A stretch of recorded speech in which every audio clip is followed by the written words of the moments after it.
Bwana Yesu asifiwe. Bwana Yesu asifiwe. Kichwa cha somo letu siku ya leo ni siri ya mahali pa siri. The secret of the secret place. Siri ya mahali pa siri. Zaburi ya 91 ni moja ya zaburi maarufu, au niseme moja ya chapters maarufu sana kwenye Biblia. Na mara nyingi huwa tunaitumia visivyo, kwa sababu ndio zaburi ambayo tunatumia kudai, tunasema kwa lugha ya Kiingereza, to declare and decree, kila mwisho wa mwaka au kila mwanzo wa mwaka, au pale unapopambana na kitu kizito sana. Mara nyingi tunachukua zaburi hii na kuisema mwanzo mpaka mwisho. Lakini kuna kitu ambacho inabidi tukifahamu kabla tujafika mstari wa 3. Mwambie mwenzako, kabla ya mstari wa 3 inabidi ujue siri ya mahali pa siri.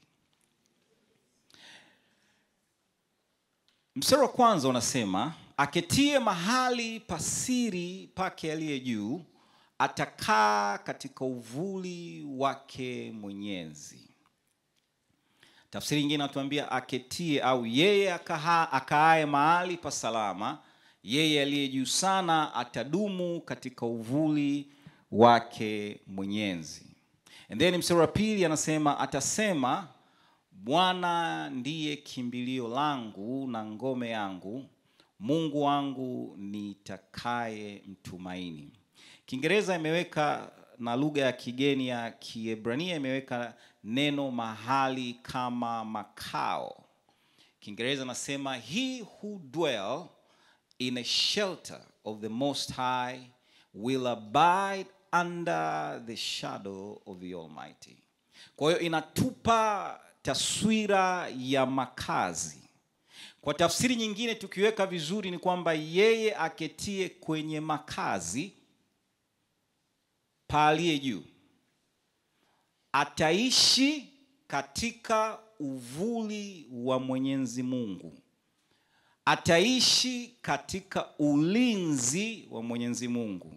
And then anasema mstari wa pili, huyu mtu ambaye anakaa sehemu au makazi ya aliye juu, huyu mtu atasema, Bwana ndiye kimbilio langu. Tukianzia hapo, kwa nini huyu mtu ana nguvu ya kusema Bwana ndiye kimbilio langu na ngome yangu? Ana nguvu ya kusema kwa sababu yeye tayari sasa anaishi kwenye makazi ya Mungu anayemtumaini. Kwa sababu Gidi, kaa katika mstari wa 3 tafadhali, utanisaidia hapo 3 kuendelea kidogo. Kwa sababu mara nyingine ni rahisi sana kusoma mstari wa kwanza na mstari wa pili tukaunga kwenye mstari wa 3, kwa sababu pale ndo kuna faida za kukaa mahali pa aliye juu au katika makao ya aliye juu. Gidi, naomba nisomee mstari wa 3 wa Zaburi ya 91, mstari wa 3 mpaka wa 5. Mstari wa 3. Maana yeye atakuokoa kutoka kwa mtego wa mwindaji na katika maradhi mabaya. Kwa manyoya yake atakufunika, chini ya mbawa zake utapata kimbilio. Uaminifu wake ni ngao na kigao. Hutaogopa hatari za usiku, wala mshale urukao mchana. Hebu rudia mstari wa 3. Maana yeye atakuokoa kutoka kwa mtego wa mwindaji. Kwa nini atakuokoa kutoka katika mtego wa mwindaji? Swali tunaweza tukasema ni kwa sababu nimeokoka. Ni kweli kabisa. Lakini tukirudi mstari wa kwanza, atakuokoa kutoka katika mtego wa mwindaji kwa sababu kuna sehemu unakaa. Na he who dwell in the shelter, makazi ni sehemu ambayo inabidi uende. Makazi ni sehemu ambayo inabidi ufanyeje? Na unapokaa na mtu, maana yake yule mtu kuna makubaliano mmefanya. Hakuna mtu ana roommate ambaye hawana makubaliano naye. Lazima kuna makubaliano mtafanya. Niambia mwanangu, huku ndani usipike samaki kwa sababu ukipika samaki mimi sifanyeje? Lazima muwe na makubaliano, hamwezi kuishi pamoja. Biblia inasema katika Amos mlango wa 3 mstari wa 5 anasema watu wawili hawawezi kutembea pamoja wasipopatana.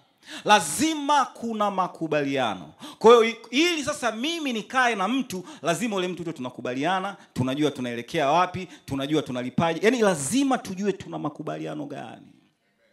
Kwa hiyo ili sasa upate ulinzi wa Mungu, kuna sehemu inabidi ufike. Na ukishafika inabidi ukae.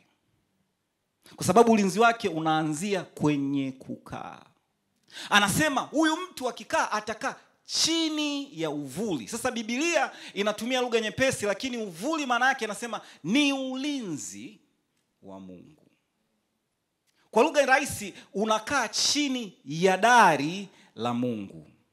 Nikisoma sasa kwenye event ambayo tutaikaa nayo kidogo siku ya leo, ninaomba Gidi unisomee kitabu cha Danieli mlango wa 6 mstari wa 10 mpaka wa 18. Danieli mstari wa 6, mlango wa 6 mstari wa 10 mpaka 18. Nasema, hata Danieli alipojua ya kuwa yale maandiko yamekwisha kutiwa sahihi, akaingia nyumbani mwake, na madirisha katika chumba chake yalikuwa yamefunguliwa kuelekea Yerusalemu. Akapiga magoti mara 3 kila siku, akasali, akashukuru mbele za Mungu wake kama alivyokuwa akifanya tokea hapo. Basi watu hao wakakusanyika pamoja, wakamwona Danieli akiomba dua mbele za Mungu wake na kusihi. Ndipo wakakaribia wakasema mbele ya mfalme kuhusu habari ile ya marufuku ya mfalme. Je, hakuitia sahihi ile marufuku ya kwamba kila mtu atakayeomba dua kwa Mungu awaye yote au kwa Mungu awaye yote katika muda wa siku 30, ila kwako mfalme atatupwa katika tundu la simba? Mfalme akajibu akasema, neno hili ni kweli, kama ilivyo sheria ya Wamedi na Wajemi isiyoweza kubadilika. Basi wakajibu wakasema mbele ya mfalme, yule Danieli aliye mmoja wa wana wa wale waliohamishwa wa Yuda hakujali wewe, mfalme, wala ile marufuku ulioitia sahihi, bali aomba dua mara 3 kila siku. Basi mfalme aliposikia maneno haya alikasirika sana, akakaza moyo wake ili kumponya Danieli, akajitaabisha kumwokoa hata jua likachwa. Ndipo wale watu wakakusanyika mbele ya mfalme, wakamwambia mfalme, mfalme, ujue ya kuwa ni sheria ya Wamedi na Wajemi lisibadilike neno lolote lililo marufuku, wala amri yoyote iliyowekwa na mfalme. Basi mfalme akatoa amri, nao wakamleta Danieli, wakamtupa katika tundu la simba. Mfalme akanena akamwambia Danieli, Mungu wako unayemtumikia daima, yeye atakuponya. Likaletwa jiwe, likawekwa mdomoni mwa lile tundu, naye mfalme akalitia muhuri kwa muhuri wake mwenyewe na kwa muhuri wa wakuu wake, lisibadilike neno lolote katika habari za Danieli. Kisha mfalme akaenda nyumbani mwake, akakesha usiku kucha, akafunga, na vinanda havikuletwa mbele yake, na usingizi wake ukampaa. Mstari ngapi? Mstari wa 18. Hapo utaishia. Bwana Yesu asifiwe sana. Tunafahamu event iliyotokea katika mlango wa 6 wa kitabu cha Danieli, ambapo Danieli alikuwa akitaka kupandishwa cheo. wale watu au niseme viongozi wengine wakafanya hila, kwa sababu tayari Danieli alikuwa amepata kibali machoni pa mfalme. Sio hivyo tu, kazi alizokuwa akifanya, zile responsibilities za mfalme alizokuwa akizifanya, kila kitu alichokuwa kikishika na kukifanya alikuwa akifanikiwa vizuri sana. Kwa hiyo maana yake wale wakuu wengine na viongozi wenzake walipojua kwamba Danieli anataka kupandishwa cheo na Danieli amepata neema machoni pa mfalme, wakafanya hila ili afungwe, ili apoteze favor ya mfalme. Shida ilikuwa kila wakitafuta kosa la Danieli walikuwa walipati. Kila wakitafuta kosa la kisheria walikuwa hawalipati. Kwa hiyo mpaka tunasoma tunaona sasa wametengeneza sheria ambayo inamfanya Danieli akamatwe na kutupwa katika tundu la simba au katika shimo ambalo kulikuwa kuna wanyama wakali. Tunasoma kwamba aketie katika mahali pasiri. Mahali pasiri ni sehemu ambayo itakufanya uishi duniani katika kanuni za kimungu. Pale shetani anapotaka kukugusa wewe, unapokuwa katika mahali pasiri au makazi ya Mungu aliye hai, hataweza kukugusa bila kibali cha kimungu. Na last Sunday nilisema atakugusa kwa limited time. Ukisoma kitabu cha Ayubu, Mungu anamtambulisha Ayubu si kama Ayubu. Mungu anatambulisha Ayubu kwa tabia na matendo yake. Mara nyingi ukisema unasema Mungu alimtambulisha Ayubu kwa shetani. Hapana. Ukisoma anamwambia umemuona mtumishi wangu, na paraphrase, anayetembea katika haki. Kwa hiyo Mungu anamuonyesha shetani jinsi gani Ayubu anavyompendeza. Alafu shetani anamwambiaje Mungu? Anaambia, kwani unafikiri Ayubu anakuogopa au anakuabudu au anakupenda bure? Anaendelea kumwambia, anasema anafanya hivyo kwa sababu umemzungushia wigo, umembariki mali zake, umempa vitu vingi.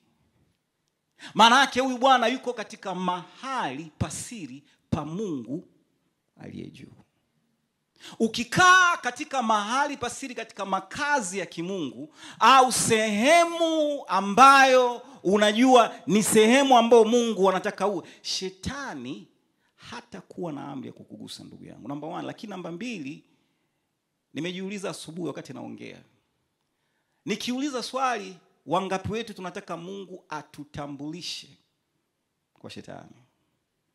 Wengi tutasema hapana, kwa sababu sema mchungaji, ngoja wiki hii kwanza nijitakase, nifunge na kuomba maombi ya kujitakasa, then Mungu anaweza akanitambulisha. Lakini Mungu anamtambulisha Ayubu kwa sababu anajua kabisa kwamba hata Ayubu akishambuliwa, kwa sababu yuko na mimi kama usambari. Siri ya mahali pasiri inabidi ujue kwanza ni sehemu ya kiroho. Mahali pasiri ni sehemu ya kiroho. Mahali pasiri ni sehemu ya kujisalimisha.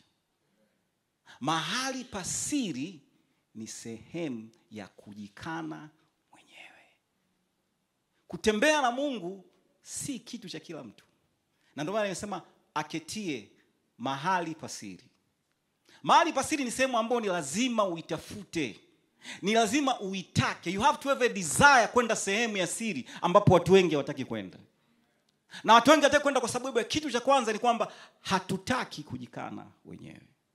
Kuna vitu bado tunavifanya tunajisikia vizuri, ingawa viko kinyume na mapenzi ya Mungu, vinatufanya tusisogee sehemu ya kuwa karibu na Mungu. Danieli ukimwangalia, nimemsoma kwa sababu alikuwa peke yake.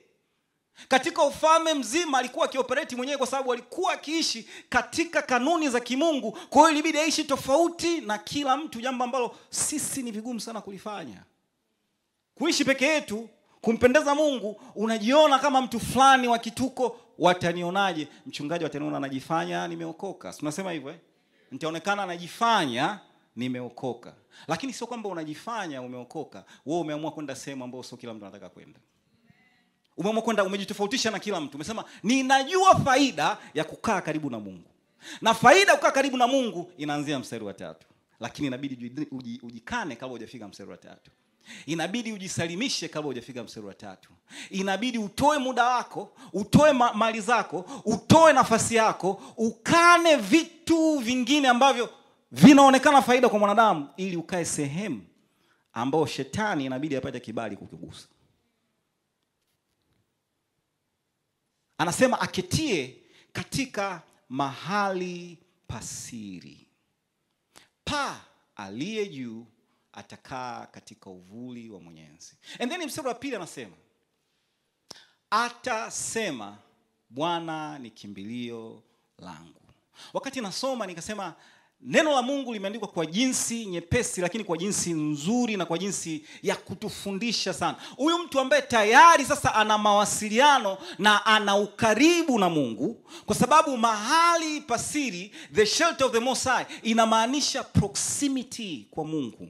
Inamaanisha nearness. Unajua huwezi kuwa karibu na kivuli cha mtu ambaye uko mbali naye hata siku moja. Ukitaka kuwa karibu na kivuli cha mtu inabidi uwe karibu yake, lakini sio tu karibu yake, inabidi uwe nyuma yake. Kwa maana yake inabidi akuongoze ili wewe ukifaidi kivuli cha anayekuongoza. Lakini ni jambo gumu kwa sisi.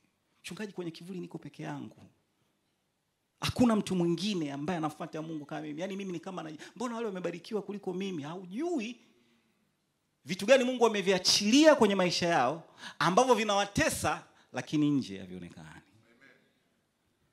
Mungu anamwambiaje shetani? Anamwambia una haki ya kugusa kila kitu kasoro. Mimi kasoro naipenda sana. Mungu anampa limit. Hivi ndivyo utakavyomgusa kasoro. Kuna watu Mungu haweki kasoro. Anaambia mwanangu kamata, huyo mimi hayuko katika mahali pa. Sikutani. Neno la Mungu aliandiki vitu kwa bahati mbaya. Kuna watu Mungu hasemi mpige fulani kasoro sehemu fulani. Wewe si uko mbali na yeye. Hauko karibu na kivuli. Sasa kama uko karibu na kivuli unafunikwa na nini? Anamwambia kasoro uhai au yeye binafsi. Kwa shetani aliweza kufanya kila kitu kasoro uhai. Unafikiri alipenda? Hakupenda, kwa sababu hakuwa na control na maisha ya Ayubu. Shetani anataka aweze kucontrol kila kitu kuhusiana na maisha yako. Na unapokaa katika sehemu au mahali au makazi ya Mungu aliye hai. Sasa tunaoperate kama Danieli. Danieli wanamfuata. Na alijua, Biblia inasema alijua kwamba njama imeshapangwa. Na tumeona pale anasema sheria ya Umedi na Uajemi mwanangu ilibadilika. Kulikuwa hakuna amendment kwenye constitution ya Umedi na Uajemi. Constitution nyingi sana zina amendment, si ndio? Wanabadilisha hapa, tunabadilisha hapa. Imefika mwaka 2025, sasa hivi inabidi watu watembelee magari, waweke mafuta. Zamani ilikuwa tunatembelea punda, wana amend vitu fulani. Umedi na Uajemi ilikuwa ifanyeje? Haibadiliki. Danieli akajua tayari kuna njama, na sio tu njama yeye kufukuzwa kazi, njama yeye kuuawa. Mwamba akasema sikiliza, Yesu mnataka kuniua? Mimi nitafanya kile ninachokifanya wakati wote, siku zote, kati yangu mimi na Mungu. Hakuna kitu kitabadilika hata kama mmepanga kufanya niuawe. Kwa sababu siri ya mahali pasiri iko hivi. Unapokuwa unatembea na Mungu, unapokuwa sehemu ya karibu na Mungu, maana yake unajua mapenzi ya Mungu, la kwanza. Cha pili, unajua kabisa kwamba hakuna mtu, hakuna pepo lenye amri na maisha yako. Narudia tena. Mtu anapotembea na Mungu kwa karibu, sio mtu wa kuogopa wachawi kila wakati. Sio mtu ambaye anatajataja mapepo na kuyaogopa kila wakati. Danieli alijua kuna mpango wa kumuua, lakini ninaamini kabisa alijua ule mpango hautafanikiwa kama Mungu hajaruhusu. Kama Mungu hajaruhusu, alijua mpango utafanikiwa. Ndio maana Biblia inasema sasa kawaida alikuwa akiomba madirisha anafunga. Hii inasema sasa mwanangu akasema ngoja nifungue. Kama kawaida saa 6 mchana kafungua madirisha, akaomba. Biblia inasema kama ilivyokuwa. Mahali pasiri ni mahali pa maombi. Mahali pa siri ni mahali pa, na maombi sio kitu cha kufanya ukijisikia. Maombi si kitu cha kufanya kwa sababu unahitaji sana. Maombi si kitu cha kufanya kwa sababu leo hii ndo nimeshambuliwa sana. Hayo sasa sio maombi. Hiyo unaenda kutaka favor kutoka kwa Mungu. Hapa anavyosema atasema, mstari wa 2 anasema hivi. Nimependa alivyosema, anasema atasema Bwana ndiye kimbilio langu. Hapa huyu mtunga Zaburi hatujaambiwa kama ni Musa au Daudi, anajitambulisha na Mungu, na Mungu anamsema Mungu kama kimbilio lake. Kwa maana hii ni kama mimi ninapojitambulisha na wewe, nikijitambulisha na wewe kwa maana ya favor, ni lazima kweli wewe tuwe tuna mahusiano na favor umeshaye kunipa. Na ninapojitambulisha kwa maana leo ninajua ninaondoka kanisani hapa, nilikuwa ninahitaji shilingi 5,000 na najua Agai mwanangu atanisaidia, naongea na Gidi. Agai anasikia. Agai anasema yule jamaa mbona simjui kama hivyo. Simjui hivyo mimi. Kwa sababu hatuna. Na kuna wengine tunasoma mstari wa 2 Mungu anakuangalia anasema mimi sikujui hivyo. Na kujua kwamba unaenda opposite lakini sikujui hivyo. Kwa sababu angalia kilichofuata, anasema yeye ndiye kimbilio langu na ngome, na asema kimbilio, yeye ndiyo kimbilio langu na ngome yangu, Mungu wangu ninayemtumaini. Now, shida inakuja pale kwenye kimbilio na ngome. Unaweza ukasema kwa mdomo yeye ndio kimbilio, lakini kimbilio ni pesa, ni ajira. Ngome ni mahusiano. Kwa mdomo unasema yeye ndio kimbilio langu, msaada. Lakini nikipigwa na kitu kizito unampigia nani kwanza? Baby.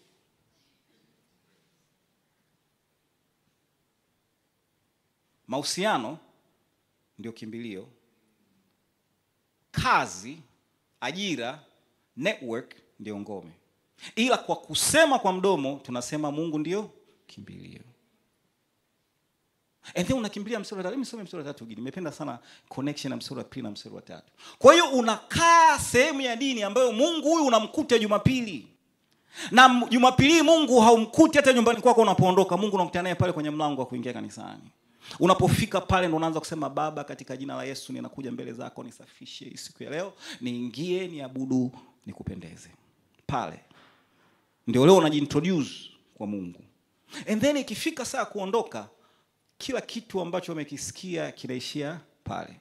Back to square one. Kama kuna mtu uko na accident naye tunaanzia pale. Lakini tunataka bado mstari wa 3 Gideon. Hebu nisome mstari wa 3.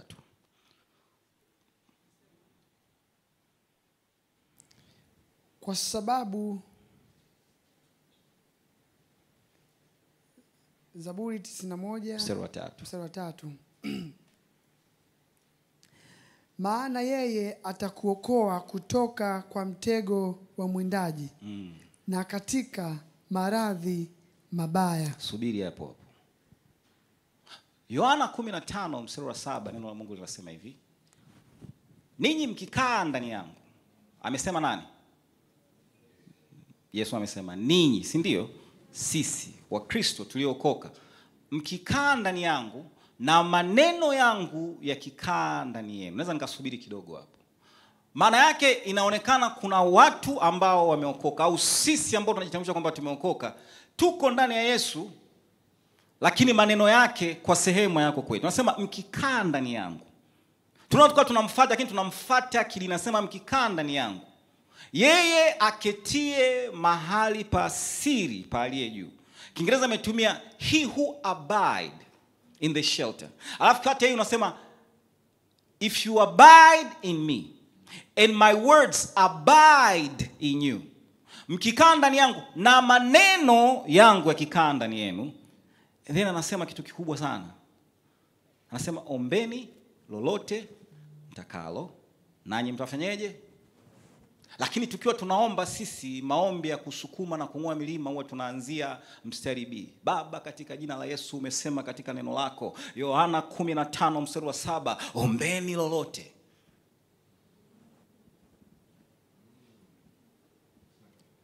Condition anasema mkikaa na maneno yenu yakikaa, maneno yangu yakikaa, then anasema ombeni lolote mtakalo. Kuna level za kujibiwa kwa Mkristo. Kuna wale wa mahali pasiri wanajibiwa tofauti. Wale wa Jumapili wanajibiwa tofauti. Oops. Tumesoma Zaburi ya 91 jamani. Na tunairudiaga sana Zaburi ya 91. Na kuombea moyoni usikwazike. Wa Jumapili kwa maana ambaye yeye mahali pasiri anapopata kanisani atajibiwa tofauti na yule anayeketi mahali pasiri atajibiwa tofauti. Danieli anakamatwa. Wanampeleka kwenye shimo. Unasema tundu lakini ni shimo. Mimi nikisema tundu la simba si shimo jamani, tukubaliane, si ndio? Shimo ambalo lina simba wenye njaa. Kwa kawaida sana, najua nikiwa mdogo nilikuwa niisoma hii event upesi sana. Sijui wangapi mmesha kuangalia documentaries za wanyama na muone nguvu ya simba ya kuua.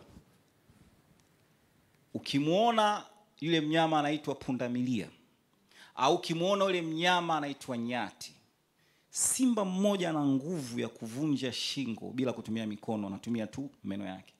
Simba huyu. Sasa mimi na wewe tujilinganishe na nyati au pundamilia. Alafu yule jamaa ndo ametupwa kwenye simba. Hawa wao tunaona Serengeti na Manyara. It's so easy kwa Danieli akifika kwenye tundu kusema unajua nini mfalme? Nimebadilisha mawazo. Hebu nipatie ni sign. Nimebadilisha kwa sababu kile sio kitu. Unajua tukisoma Biblia nasema Danieli alikuwa mtu wa Mungu, ni kweli kabisa. Lakini kukaa mahali pasiri pa Mungu, yeye aliye juu, kuna maamuzi magumu inabidi uyafanye maishani mwako. Yaani kuna kujikana kwa hali ya juu ambako inabidi ujikane katika maisha yako. Na ndio maana nimekwambia kuna wakati utakuwa peke. Kwa sisi tulio wale ni jambo gumu sana kulisikia. Kimuuliza Jonathan atakwambia baada ya ibada. Kukaa peke yako maana yake si kwamba mimi na Neema tuombi pamoja, mimi na Neema tusome Biblia pamoja, hapana. Kwamba kuna wakati kuna maamuzi magumu ya kiroho. Sije mkaondoka msema mchungaji mhubiri nini leo? Kutokana na kumfuata Mungu kuna wakati itabidi ufanye maamuzi magumu ya kujikana haki yako kama mwanadamu ili umfuate Mungu na upate zile faida kubwa ambazo tunazitafutaga kwa machozi. Maombi ni jambo la lazima. Hatuwezi kukwepa maombi. Lakini ili wewe usiombe kwa kutumia nguvu za mwili wako alafu ukakosa, kuna kanuni za kimungu inabidi utembee nazo. Ya kwanza ni lazima ujue kwamba kumtafuta Mungu ni jambo la kibinafsi. Na tunamtafuta Mungu kila siku, kila wakati.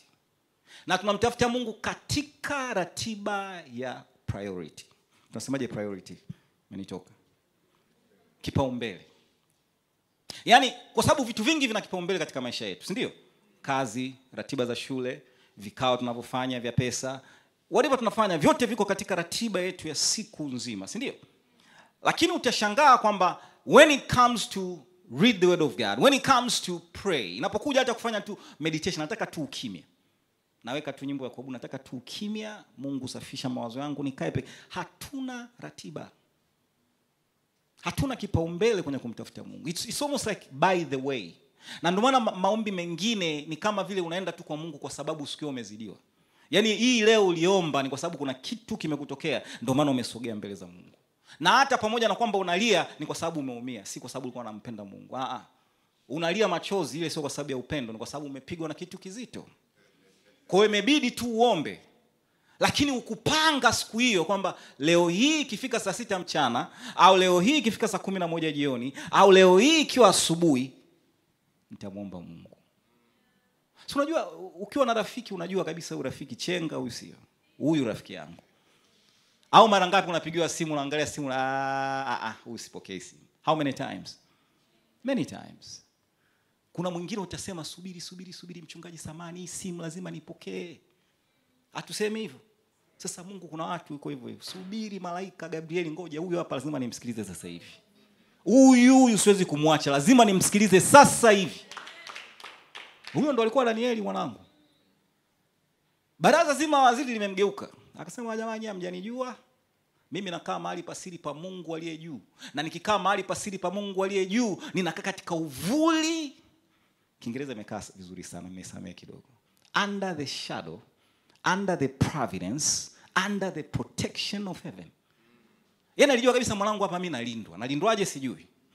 Kafungua madirisha mwanangu. Wakafungua. Akapiga, mimi nimependa sana, akapiga maombi kama ilivyo ada. Yaani ilikuwa jamaa alikuwa mbabe sana. Na anajua kinachoenda kumtokea. Sasa mimi na yeye sijui ataka tushe kufukuzwa na mbwa. Sijui. Anajua kabisa hapa mwanangu wale simba, tena sio mmoja, sio simba mtoto, simba mkubwa na sio mmoja, walikuwa wengi. Na kwa kawaida lazima watakuwa walikuwa na njaa. Na hicho sio tu, wanajua watu wengine walishatumbukizwa kilitokea nini. Sio wa kwanza kutumbukizwa Danieli. Sijui kama unanielewa, lakini tukisoma unafikiri Danieli alikuwa wa kwanza. Kuwa wa kwanza. Na historia ya nani alikuwa ameingizwa, labda babake fulani au mjombake fulani au rafiki yake, huwezi jua. Alikuwa anajua kinachotokea, lakini alijua iko sehemu gani. Mwambie mwenzako unajua unaishi wapi. Mahali pasiri ukipajua, mambo utapatafuta tu kila siku. Yaani utapatafuta tu wewe mwenyewe. Ndio sasa hapo anakuja maamuzi magumu Jonathan. Hapo ndo anamwambia Neema, mke wangu sasa hivi hapa, hebu nipe dakika chache. Na anajua. Unafikiri anakusumbua? Anajua mwamba hapa inabidi ufanyeje? Upotee. Unaenda pale unapiga maombi yako, na nikasema asubuhi, the beauty about prayers ni kwamba kuna wakati unaomba, unamtafuta Mungu, kuna kitu kina pop kwenye moyo wako, unasikia amani tele. Hata kama hujapokea ambacho ulikuwa unakihitaji. Lakini tayari sasa unaelea katika ile protection ya kimungu. Utasikia mtu amelalamika kuhusu hichi, mtu amelalamika kuhusu hichi, wewe unajua iko siku Mungu ataachilia ile permission ambayo alikuwa amempatia adui, ataizuia. Utamkumbuka Ayubu. Gusa kila kitu kasoro. Sasa ile kasoro ndio unaisubiria. Mwambie mwanzo tunaisubiria ile kasoro ishi. Yaani kasoro lazima ina mwisho ndugu yangu. Tusisome Biblia upesi. Ayubu alipigwa majipu lakini alikuwa anajua kuna kasoro. Ukikaa mahali pa juu, mahali pa siri, ile limitation utakuwa unaiangalia, ile inasogea. Ile inasogea. Ile inasogea. Alafu ikifika limitation unashangaa freedom imekutokea. Bwana Yesu asifiwe sana. Mstari wa 3 tunaupenda kuliko mstari wa kwanza na wa pili, na ndio maana saa nyingine tutadeclare 40 days and 40 nights. Hakuna manifestation yote ya Psalms 91. Najua mnanielewa wengine hapa. Unairudia kama ile tunasema ile tunafanyaga nini ile. Hiyo. Tunairudia Psalm 91, nakwambia kweli. Katika mataifa yote sidhani kama kuna zaburi imesomwa makanisani mwishoni mwa mwaka, mwanzoni mwa mwaka, kama kuna bomu limepigwa Psalm 91. Nakwambia tu. Na anaanzia, wengi tunaanziaga mstari wa 3. Nitalindwa. Sasa utalindwa mwanangu, uko wapi wewe? Haupo sehemu ya siri. Sehemu ya siri ni sehemu ya peke yako. Sehemu ya siri ni sehemu ya kujikana. Sehemu ya siri ni sehemu ya kujidhabihu. Sehemu ya siri ni sehemu ya kujitoa. Sehemu ya siri saa nyingine unapotea katika uso wa dunia. Kazini unaenda lakini umepotea katika uso wa dunia. Kwa sababu cha kwanza unachokitafuta kutoka kazini ni sehemu ya siri. Nakwambia tu kweli. Cha kwanza unachokitafuta, ukijua thamani ya sehemu ya siri ndugu yangu, hautatoka. Na kabla hujaenda mbali, si kwamba hautafanya kazi. Danieli alikuwa anafanya kazi, alikuwa kwenye baraza la mawaziri, si ndio? Si kwamba utaacha kazi, si kwamba utaneglect familia yako, lakini kuna priority ndogo utaichagua katika maisha yako. Unasema najua sitaomba masaa 12, lakini nitaomba masaa 2. Jamani, siku hizi tuna Netflix, tuna Amazon videos, tuna kila kitu sasa hivi. Yaani unabonyeza tu hapa movie hiyo mpya. Sasa ingine unapewa notification. Sijui nani anakuja na hiki, nani anakuja na hiki. Anajua wengi imeokoka, muangalie movie hapa. It's okay. Lakini you can prioritize your schedule. Ukasema Mungu, nimesoma Zaburi ya 91. Lakini mstari wa 3 mpaka wa 16 bado haujatokea kwenye maisha yangu. Hebu tusome sasa mstari wa 3 kwenda wa 16. Kuna kitu kimoja hapo katikati nataka tukiangalie. Mstari wa 13 mpaka wa 16. Hiyo Zaburi ya 91. Mstari wa 3 mpaka 16.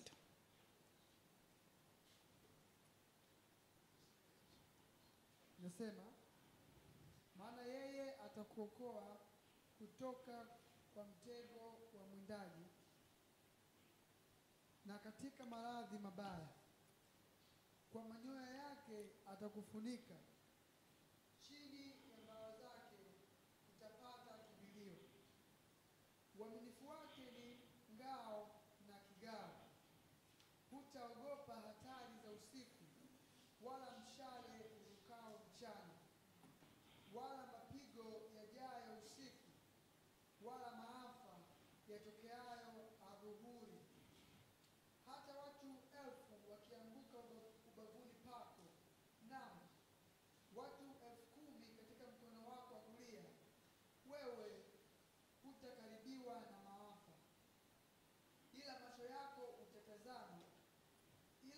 yako utatazama na kuyaona malipo ya wasio haki. Kwa kuwa wewe Bwana ndiwe kimbilio langu, umemfanya aliye juu kwa makao yako. Subiri.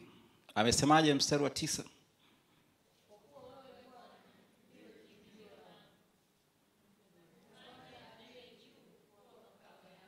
Umemfanya aliye juu kuwa.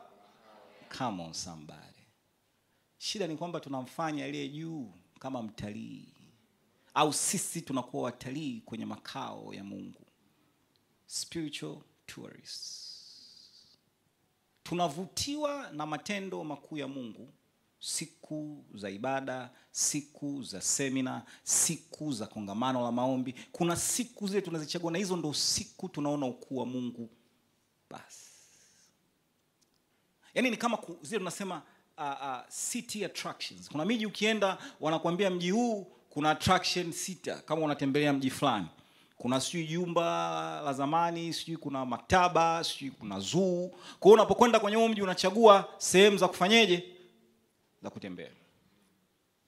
Lakini kufanya Mungu kuwa makao yako ni kama wewe kutoka hapa kusema ninakwenda Mbeya kwenye nyumba ya fulani ambaye ni rafiki yangu, nitakaa kwake. Unampigia simu, unaambia bwana nakuja nyumbani kwako, nitakuwa na wewe kwa siku 10, sijakuona muda mrefu. Na ukifika kweli utakaa kwa rafiki yako kwa siku 10, mtaongea, mtakula, alafu utarudi utaendelea na maisha, si ndio? Ila kuna mtu anafika sehemu ambayo amesema ninakuja kukuona. Akifika anaweka mizigo, anawaambia bwana samahani leo na ratiba ya tofauti. Lakini alisema nakuja kukuona. Siku ya pili, siku ya tatu, siku ya mwisho anapokoga anasema nimefurahi sana na kampani yako, nimefurahi kwa kweli Mungu amekuwa baraka. Lakini ulikuwa ukifika asubuhi unaondoka, unarudi jioni. Uliacha mizigo na ulimwambia unakwenda kufanyaje, kukaa naye. Wakristo wengine tuko hivyo na Mungu. Tunafika kwa Mungu pale tunabipu. Baba uliye mbinguni, jina lako litukuzwe, ufalme wako uje, mapenzi yako yatimizwe duniani kama yanavyotimizwa mbinguni. Unilinde siku leo ninapoenda kazini. Amen. Amen. Mama nani nakwenda kazini Imeisha hiyo. Hakuna muda utakaa utasema nataka niongee na Mungu, nataka nimsikie Mungu anasema nini. Unajua maombi sio conversation ya njia moja. It's two-way conversation. Sisi tumezoea tukifika tu bali tunamwambia shida zetu. Baba uliye mbinguni uketie mahali pa juu palipo. Haleluya, tunalijua hilo. Mavazi yako yamejaza hekalu. Si ndio? Alafu tunaanza kumwambia shida zetu. Tukimaliza tunasema amen, tunaondoka.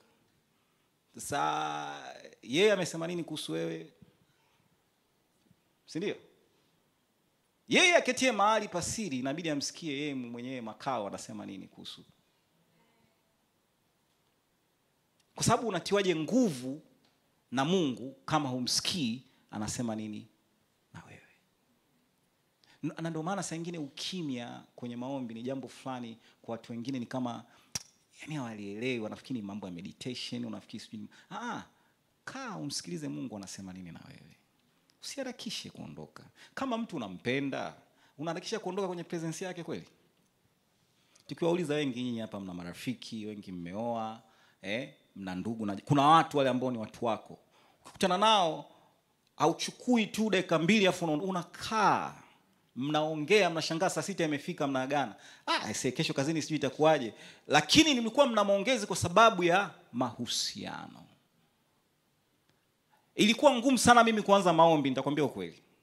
Kwa sababu kuna ile zamani nilikuwa nafundishwa ukiomba Biblia Yesu anasema hata saa moja hamkuweza kukaa na mimi.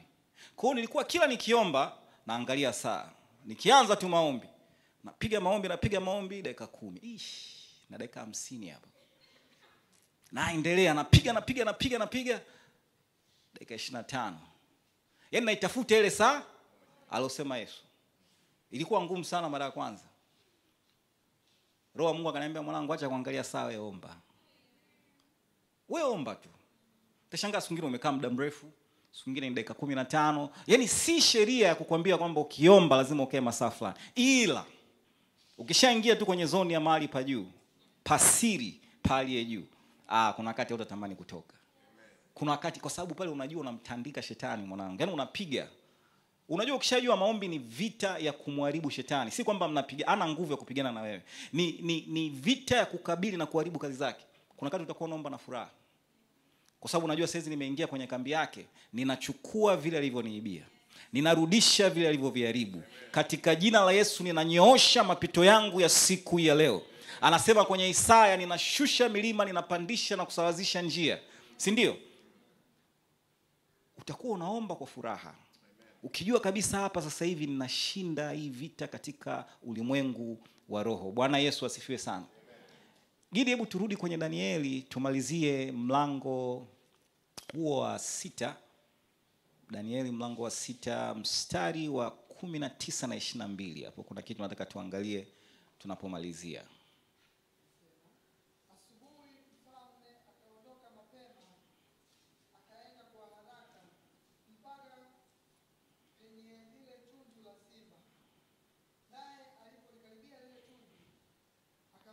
Danieli kwa sauti ya huzuni. Mfalme akanena, akamwambia Danieli, Danieli, mtumishi wa Mungu aliye hai, je, Mungu wako unayemtumikia daima aweza kukuponya na simba hawa? Ndipo Danieli akamwambia mfalme, mfalme, uishi milele. Mungu wangu amemtuma malaika wake, naye amefunga vinywa vya simba, nao hawakunidhuru. Kwa kuwa mbele zake mimi nilionekana kuwa sina hatia, tena mbele yako mfalme sikukosa neno. Asante sana. Ukisoma Zaburi ya 91 mstari wa 14 anasema, kwa kuwa amekaza kunipenda, nitamuokoa na kumweka palipo juu, kwa kuwa amenijua jina langu. Alafu anaendelea kusema, ataniita nami nitamuitikia, nitakuwa pamoja naye taabuni, nitamuokoa na kumtunza. Come on somebody. Amesema kwa kuwa amekaza kunipenda, nitamuokoa na kumweka palipo juu, kwa kuwa amenijua jina langu. Huyu anaonyesha mahusiano ya tofauti na Mungu. Alafu anasema ataniita nami nitamuitikia. Kwa hiyo kuna wakati inawezekana tunamuita Mungu kwa sababu ya ile tunasema proximity na umbali na Mungu. Si kwamba aitiki kwa sababu anatutegea, hatuiti kwa sababu tuko nje ya kanuni za kimungu. Mungu atutegee hata siku moja kwamba kwa sababu hujanitafuta siku ya leo basi nakususia. Kuna kanuni alizoziweka ambazo tunaoperate katika hizo kanuni. Nje ya hizo kanuni tunakuwa nje ya mapenzi ya Mungu. Anatoa condition, anasema ataniita. Kwa nini anaitika? Hapo juu anasema amekaza kunipenda, alafu mwisho anasema amenijua jina langu, alafu anasema ataniita nami nitamuitikia. Nitakuwa pamoja naye taabuni, nitamuokoa na kumtunza. Kwa siku nyingi nitamshibisha, nami nitamuonesha wokovu wangu. Yaani Mungu atajionyesha na kukuonyesha nguvu zake katika maisha yako. Yaani kuna wakati Mungu atatokea hata bila wewe kumuuliza. Kuonyesha nguvu zake atatokea tu kwa sababu mko karibu. Nimetoa mfano asubuhi nikasema, unapokuwa karibu na mtu mwenye nguvu hautembei kinyonge. Hautembei kinyonge hata siku moja. Watu ambao wako karibu na watu wenye vyeo, labda ni polisi au ni mwanajeshi, uje kusikia mtu anakamatwa na polisi, anachukua simu yake anapiga. Halo, afande fulani, hebu ongea na kijana hapa. Basi mzee samani nenda. Wengine wanakuambia mzee si ungeniambia. Mbona hukusema? Wanaambia nilisema lakini ufanyeje? Kusikia. Nilitoa mfano wangu wengi sio kama mlikwepo. Naenda form 1 shule ya Jitegemee. Naenda na mzee akachukua fomu yake, zile barua, tukafika pale kwa mwalimu mkuu, nikaingia ofisini, anambia nimlete mwanangu ajiunge na shule ya sekondari. Mwalimu mkuu akasema hakuna nafasi. Nafasi zimejaa, alikuwa captain wakati huo. Nafasi zimejaa. Okay. Mzee akamwambia bwana samani, nimetumwa na fulani. Mwambie haiwezekani. Sawa. Tukaondoka na mzee na gari. Mpaka wizara ya mambo ya ndani. Ushanielewa hapo ninakoelekea? Naibu wa wizara ya mambo ya ndani at that time alishaikuwa mzee wa kanisa, kanisa lilikuwa linachunga baba. Mzee akaenda moja kwa moja ofisini. Akamwambia bwana nimefika shule ya jeshi ya Jitegemee. Nimempeleka mtoto wangu, wamemkatalia. Akasema akaita secretary, barua ikaja faster, pigwa sahihi, weka kwenye bahasha zile za manila kubwa, mzee akapewa. Tukatoka wizara mambo ndani, tukarudi, atukurudi siku hiyo. Unajua ukishapata barua kama unakuwa unatembea kibabe fulani. Tukarudi nyumbani. Alafu kesho yake asubuhi. Sasa namuona mzee wangu, ni kama anamwambia mzee si nishakwambia hamna nafasi. Anambia bwana subiri na barua. Sasa ni kama wewe mchungaji barua unatoa wapi? Sijui kama unanielewa. Akachukua ile barua ndugu yangu. Alivyoitoa naibu waziri wa ulinzi. Ndugu yangu yule mwalimu alibadilika hapo. Anaambia mzee mbona ukuniambia? Unataka yaani alikuwa na pace pale. Mbona ukuniambia? Unataka mzee akamwambia nilijaribu kukuambia. Alimwambia hivyo baba. Akamwambia nilijaribu kukuambia lakini hukutaka kunisikiliza. Hapo akaagiza mchukueni muonyeshe sehemu ya uniform ya mzee, nenda tu kijana tuko naye Yaani ndugu ukitembea na mwenye nguvu hawezi kukuachia utembee kinyonge. Sasa wewe uko na Mungu aliye hai. Kwa nini unakubali kutembea kinyonge? Unapokaa mahali pasiri pa Mungu aliye juu, hautatembea kinyonge hata siku moja. Anasema ataonyesha wokovu wake. Kuonyesha wokovu wake maana yake Mungu anatunisha misuli yake kama usambare. Yaani Mungu katika maisha yako kuna wakati Mungu anatunisha. Kuna mtu amecheka sana, amini kama Mungu anafaa. Soma ile andiko tena. Anafikiri mchungaji ameongea vitu vyake. Hebu niweke ile andiko. Ngoja kwanza. Gidi. Mtu ameniangalia kama mchungaji unatunga. Anasema hivi, ataniita nami nitamuitikia, si ndio? Nitakuwa pamoja naye taabuni. Alafu mwisho anasema nitamuokoa na kumtukuza. Sasa mstari wa mwisho anasema kwa siku nyingi nitamshibisha. Hiyo ni miaka mingi ya maisha yako. And then mwisho anasema nami nitamuonesha wokovu wangu. Hajasema utauomba. Anakuonesha wokovu wake. Kuomba wokovu na kuonyeshwa ni vitu viwili tofauti. Yaani hapa kuna siku tu Mungu anaamua kujitumua na kuja na misuli yake. Anaonyesha misuli shetani mwanangu, mbona ukuniambia? Nilijaribu kukuambia, ukutaka kunisikiliza. Yaani utaki Mungu ajionyeshe katika maisha yako. Condition ya kwanza ni kukaa katika sehemu ya mahali pasiri. Kwa siri ya mahali pasiri ni kufanyeje? Kukaa. Usiwe mtembezi, usiwe mtalii kwenye uwepo wa Mungu. Usibip kwenye uwepo wa Mungu. Fika, kaa, tulia, mtafute, omba, soma neno. Na hata siku moja usiombe bila maandiko. Usiombe bila maandiko. Maandiko ndo ahadi za Mungu. Na neno linasema ahadi zake ni amina na kweli. Kwa maana yake unapoomba unajua hili litatokea. Lakini ukiomba kama kawaida, unaomba afu unatoka hivi itakuwaje? Unaomba katika maandiko pia utaomba katika mapenzi ya Mungu. Hautaomba kwa sababu tu ninataka, utaomba kwa sababu ni mapenzi yake. Bwana Yesu asifiwe sana. Hebu simama pale uliko mchana